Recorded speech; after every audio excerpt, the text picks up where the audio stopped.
Hey everyone, welcome to week 6 of our series, No Excuses. Don't just be a hearer of the word, you must be a doer of the word. Otherwise, you're only fooling yourselves. That's our theme verse, James 1:22. I'm sure you guys have that written on your heart by now. And we're already seeing a lot of you being doers already at this point, which is awesome. But today, our topic is fellowship. It's coming together as believers so we can sharpen one another. And this week, you're going to see that in the reading plan that it's Proverbs 27:17, where it says, iron sharpens iron, so another man sharpens another.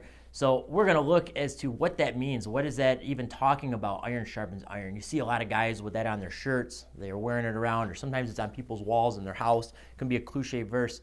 But what does that really mean? And for me, when I first became a believer, I didn't really think too seriously on this. I didn't think I really needed it. I used to internalize my relationship with the Lord. But as I started blossoming my relationship with the Lord, I learned how valuable it is to have another believer come alongside you and sharpen you.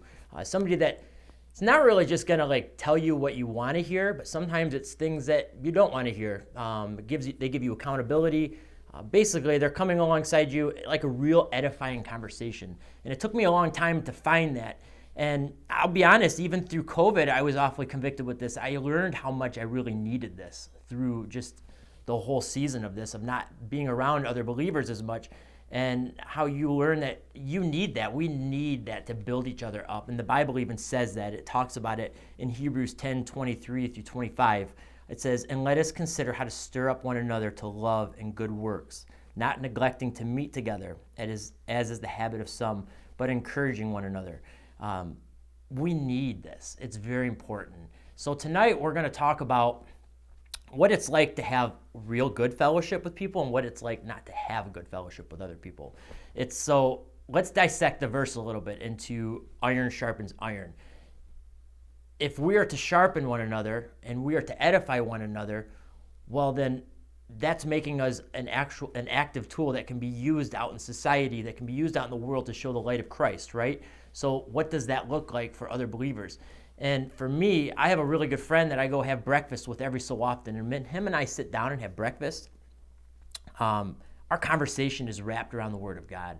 It's wrapped around what's going on in our lives. It's wrapped around what sin we might be struggling with and how we can help each other through that sin. And we use the Word of God to navigate that. And let me tell you, when I walk away from that, I feel sharpened. I feel totally sharpened. Where in the past, I've had relationships with people where after I meet with them, it doesn't feel very edifying at all. It's kind of like taking the blunt edge of this knife here and trying to cut this tomato. And what it does is it just smashes and makes a mess of it. It doesn't do anything.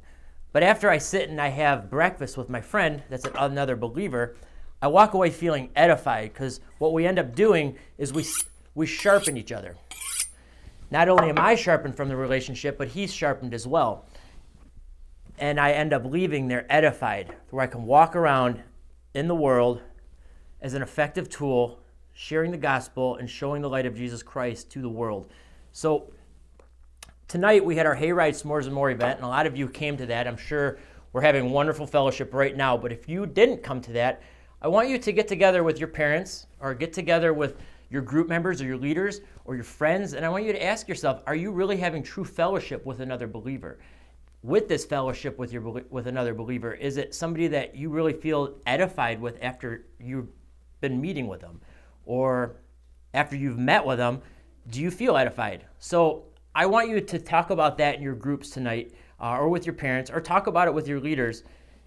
Am I really being edified with this person? Or how can my relationship with this person be more edifying? Like, we have fellow believers that we're rubbing up against right now at Hayride S'mores and More. Are your conversations wrapped around the Word of God? Are you challenging each other? Are you giving each other accountability? And because 1 Corinthians 15:33 says, do not be deceived, bad company ruins good morals. So can't talk about this tonight with your groups, with your parents, and I cannot wait to see you guys next week.